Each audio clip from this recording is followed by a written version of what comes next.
off, I want to welcome you to Talking About Puppies with Frank. That's me.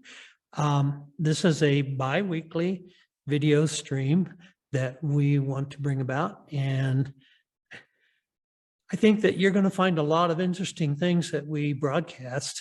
I'm the founder and the chief executive officer of Heroes Puppy for Life organization. And I am also the author of the Frank Griggs Relationship Bond Training program. So without any further ado, I think that we should go ahead and bring Vicky on board. So we're going to talk about breeders today. And my guest today is Vicky D'Armand, and she is with Sierra Night Goldens. And Vicky, we want to welcome you to our live stream. This is actually the second live stream that we've done. And actually, this one is actually streaming. So that's even a better thing. Last one, we couldn't get it to work at all. So before we get started, I want to explain why I am talking about puppies with Frank. I think it's important that people know what's the agenda and, what we are trying to do and all of that.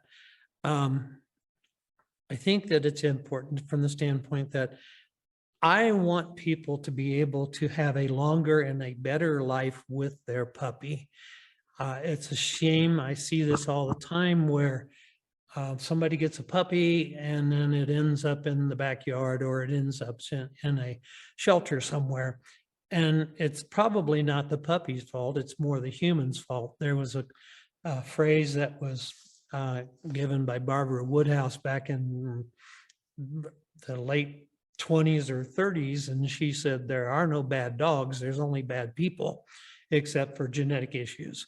So, and I think that's pretty much true.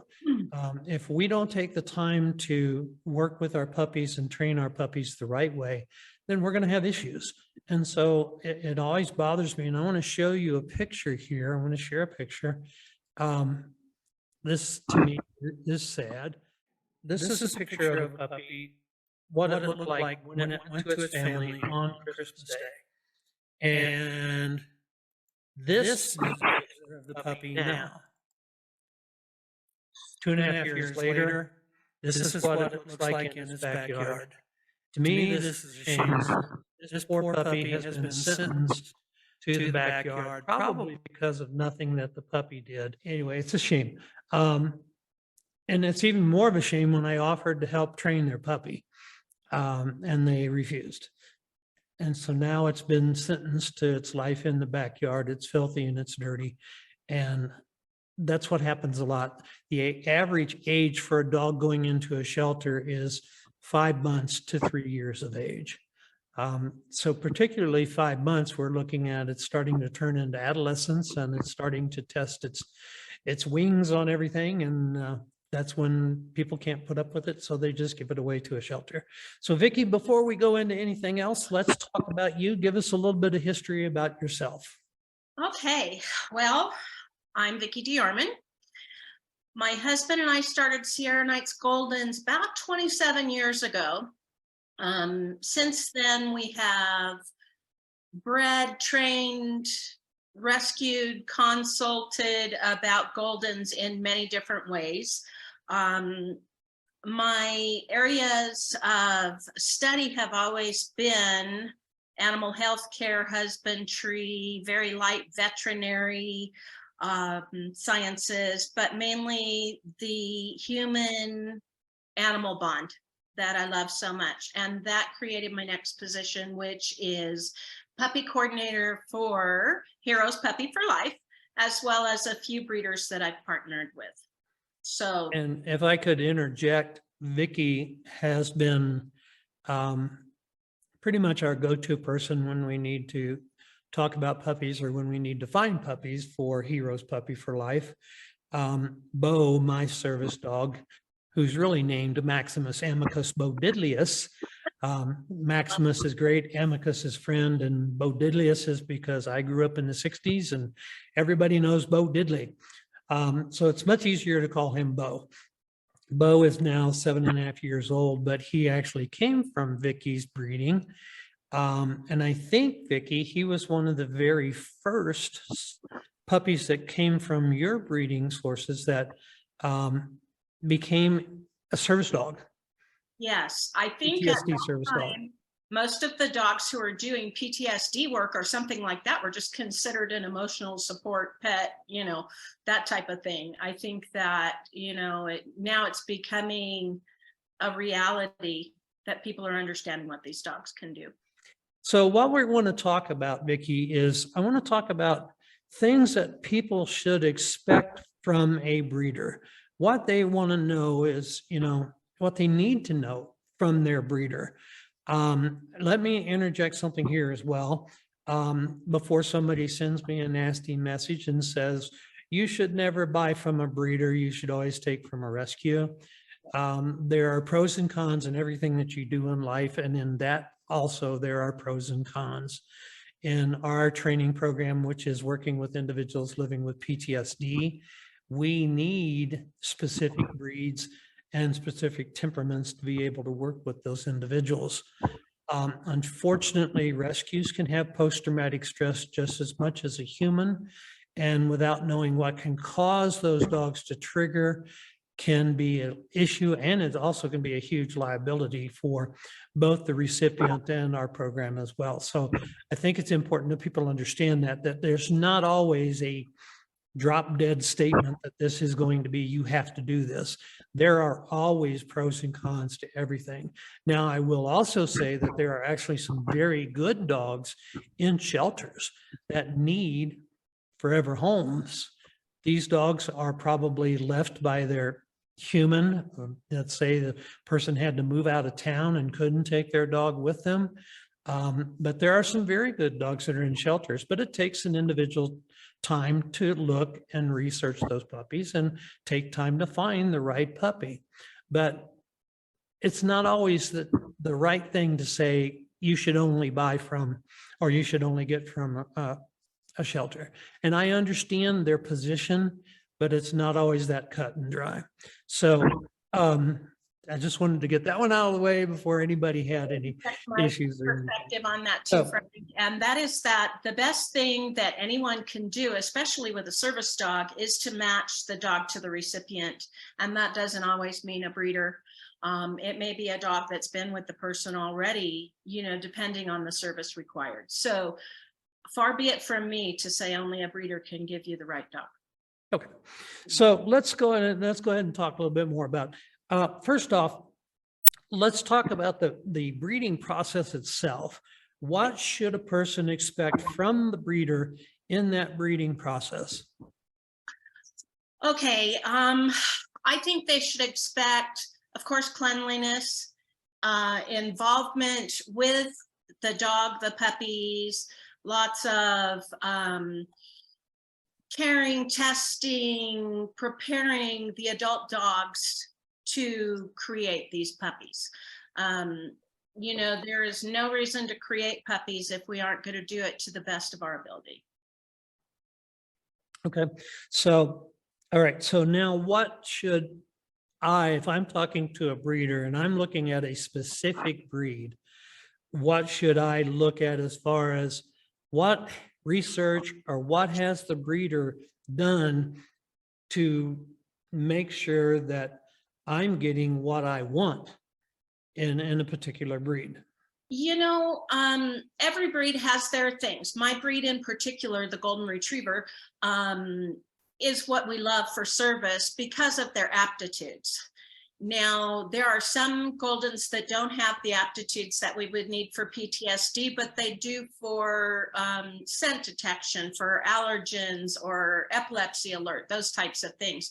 So what you want to know is that your breeder is ethical, knowledgeable, and experienced, that they've done the studying they need to do in order to test and raise the dogs correctly, so that hopefully their offspring will have a better chance of fulfilling, the needs that they have to. Most people are just now getting into that as breeders, but I feel that that's the most important thing.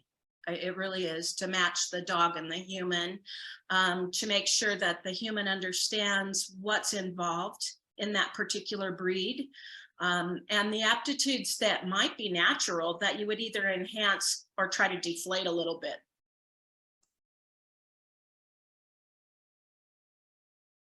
Excuse me. That one came on suddenly. Okay, so let's say that I find a breeder who has done all their research, who has gone through all that information, and I'm going to stop this thing from moving around. My camera keeps moving on me.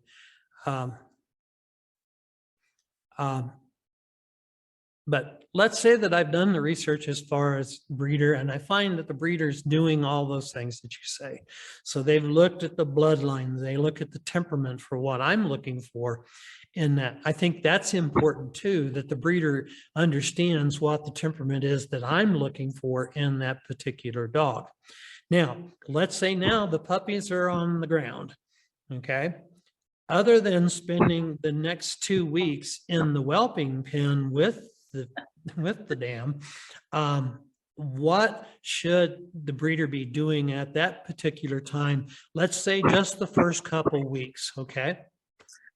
You know, we start from birth with early stimulation, getting puppies used to touch and smells and those types of things. You know, you can go too far with that in the very beginning, but truthfully, any dog who has been started from birth with different smells and activities around the house is going to fit into different types of lifestyles better. Then there, of course, is getting rid of parasites, making sure that feedings are going correctly, keeping them safe, keeping them the correct temperatures, keeping mom calm and happy and healthy is really important too. So I do very little that first, maybe even 3 weeks. And once they're ready to start eating, usually somewhere between 3 and 4 weeks, life changes for us all. And then we go on to some different things too. So let me ask you a question, because this is important. Number one, keeping the puppies safe also means that you have to keep the puppy safe from unintentional things that mom might do in the litter, correct? Yes. Yes. So we have had a puppy who, you know, or a girl, a mom, and for 5 weeks, I laid with her every time she nursed. And the reason we did that was because she just decided maybe I shouldn't be a mom, you know, and she had other things to do, which were watching out for me, getting back to her parents, those kinds of things. So, you know, there's a lot of things that happen that you just don't even realize. The other thing is that a sleeping mom can be so tired that she can lay on a puppy. And those puppies just don't have the strength to get out from underneath her. And so my husband and I are counting heads almost continuously that first 2 to 3 weeks. So when a person says, well, I think these dogs are too expensive, they basically haven't taken into consideration the amount of work that the breeder has to go through primarily in those first 2 weeks.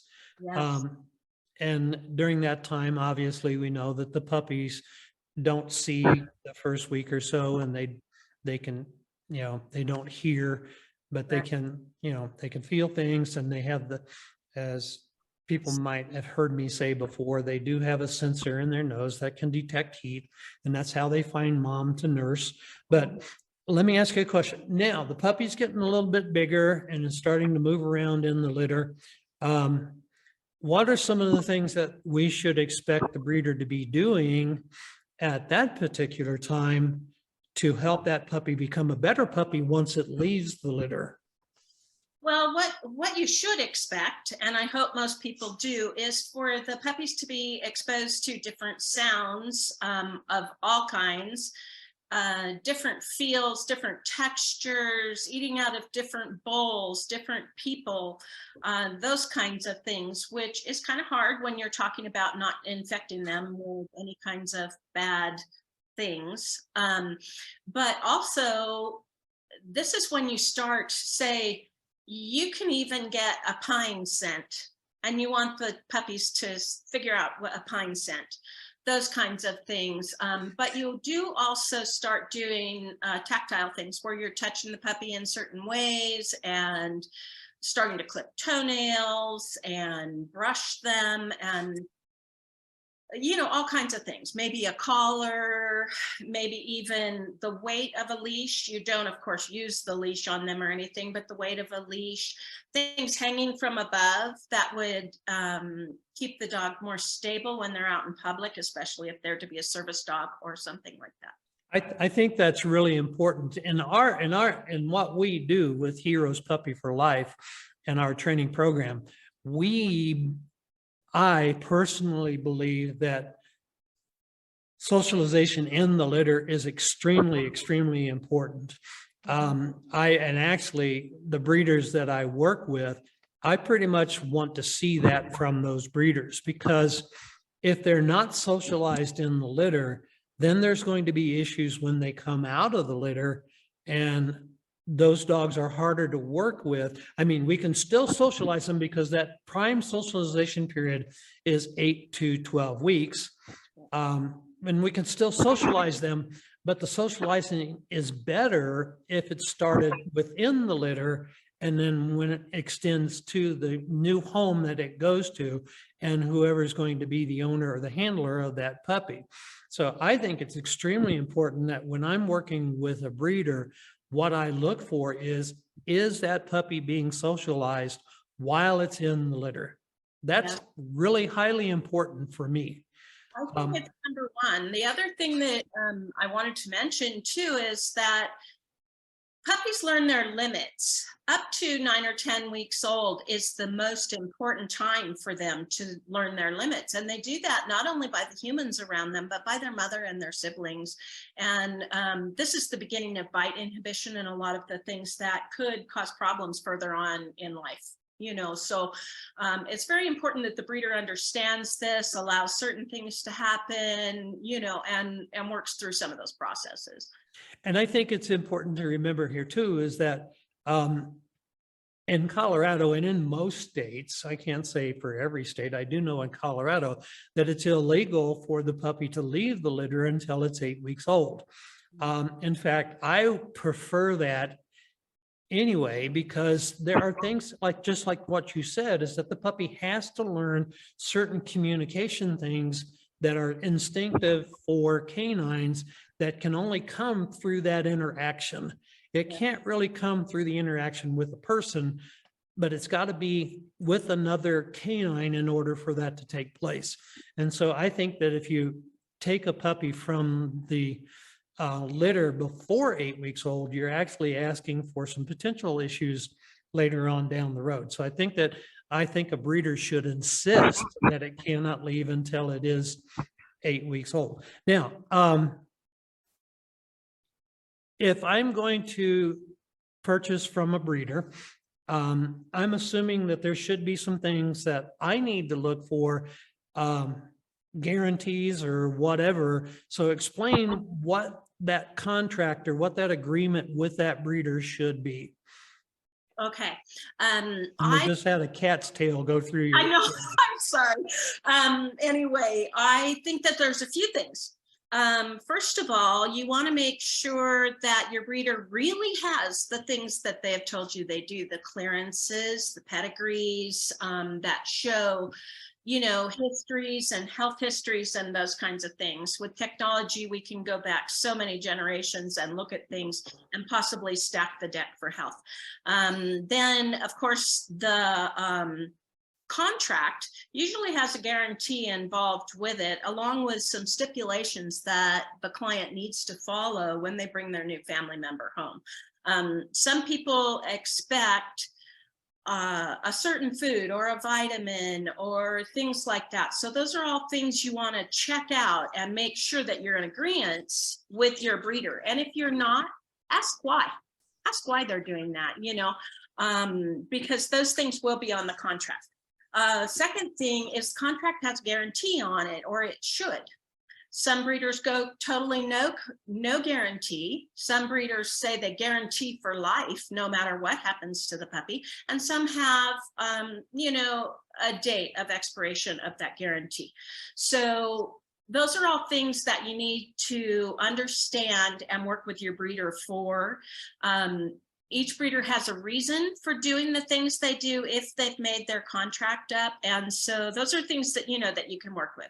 The main thing that I want you to see in your breeder as you're doing this stuff, though, is that, first of all, they're, ethical, that they work with a veterinarian, that they're involved with stuff with their dogs, and that their dogs are getting the best care that person could provide, in order to give you that puppy. And all of that really is in the legal tender. I feel like you need to look for signatures. You need to make sure that things are dated correctly.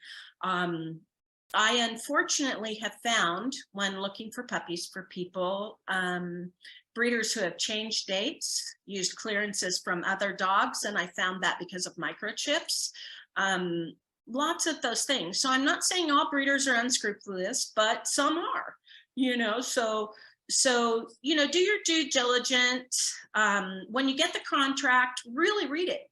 If you have to highlight something and talk to them, they should be glad to help you, to teach you, and to make you understand why they're doing what they're doing. I think what's important as well, going back to what you just said, is that I think the individual needs to inform the breeder just exactly what they're looking for this dog to do when it comes into their home.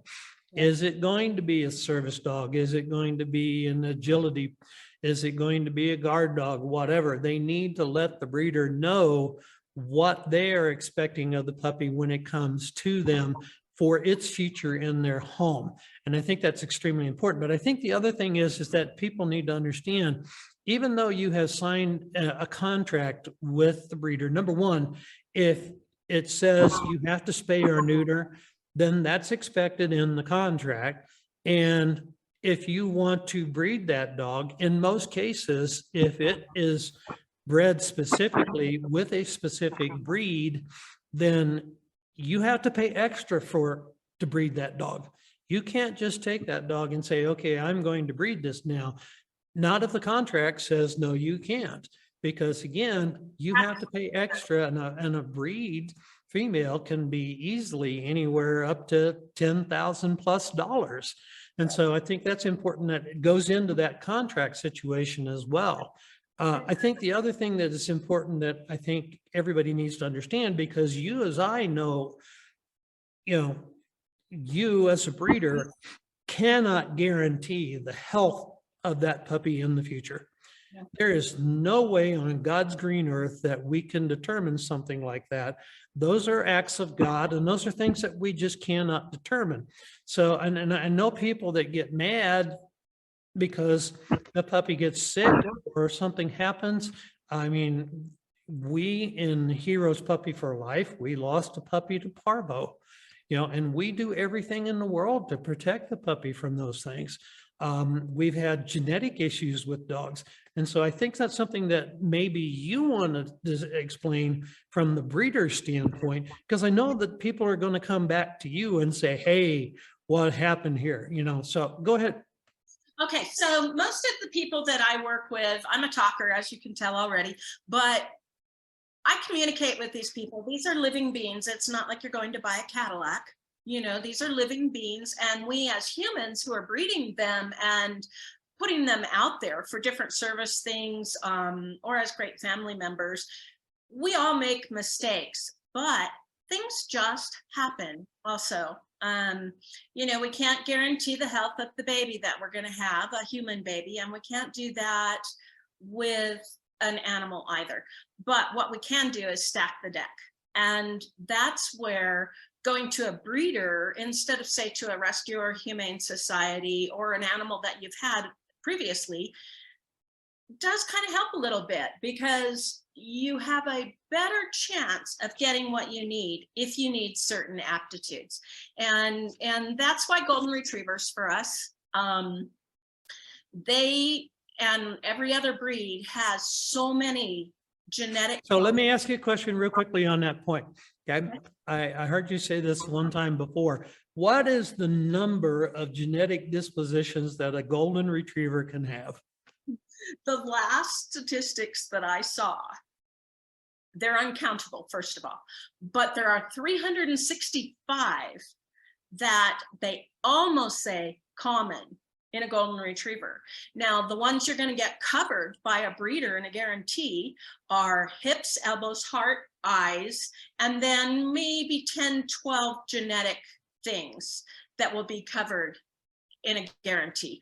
And that's great because they're living beings. You know, the thing about creating puppies and dogs that will go into service or to raise family members, you know, those kinds of things, is that you do want to stack the deck.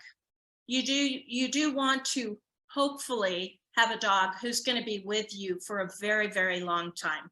And, you know, sometimes the one that comes from animal control lives just as long or longer than one by a breeder. But stacking the deck does help. We have very few problems in our lines, although occasionally something pops up. Well, I think that's important too. And I think that as we go through talking about puppies with Frank, we were today supposed to talk about nutrition, which I think has just been good because we've been able to spend a little bit more time talking about what to expect from a breeder. But as you know from our conversations, I'm becoming very aware of nutritional things that we as puppy parents need to understand. What are the nutritional requirements of our puppies? Yeah. And I think that a lot of us really don't understand what our puppies need nutritionally. And I think that that's going to be a big area. And it may not only be one session on talking about puppies with Frank. It may be a couple sessions talking about what is their diet, how can their diet affect them, not only as a puppy, but into the future as well as they get older. So I think that that's something that, you know, a lot of good breeders should start working on, talking to their potential puppy parents as well, is to start talking about, here's some nutritional things that you might really want to consider beyond what the pet food industry says. Yes. So I think that's going to be important. Well, Vicki, we're coming to the end of our time. I'll give you the final statement here on that, but go right ahead. Okay, so in closing, I just want to say, remember that the most important thing is that you have trust in your breeder, and that your breeder is willing to teach, explain, and share with you anything that's happening. And that goes for food, what he or she has learned. It goes for toxins in our environment. It goes for training. It goes for this particular breed that you choose to get, you know, also. So have trust in your breeder and have faith. And if that breeder does not have a dog that matches what you need as a recipient or as a family member to your family, then she or he is going to tell you, I don't have a match for you. And that's how you know that you have a good breeder. And then that breeder will help you with the next litter or with a different dog. All right. Sounds great. Vicki, thank you for being here. I appreciate the time. I hope everybody found this beneficial. I know that you and I have discussed a lot of these things over the last 7 years, but I think that even you and I talking about all these things, we're starting to still learn more and more things that we need to be able to share with people, particularly if you want your puppy to have a good home. So thank you for being here. And we're at the end of our limit on time here. So I'm going to go ahead and say goodbye to you. I'm going to start the video and then I'm going to end this live session. Thank you right. for being here. This is Talking About Puppies with Frank. That's me. So look forward to seeing you, and we will be here every 2 weeks live on Facebook. So thanks again for watching Talking About Puppies with Frank. That's me. Bye-bye.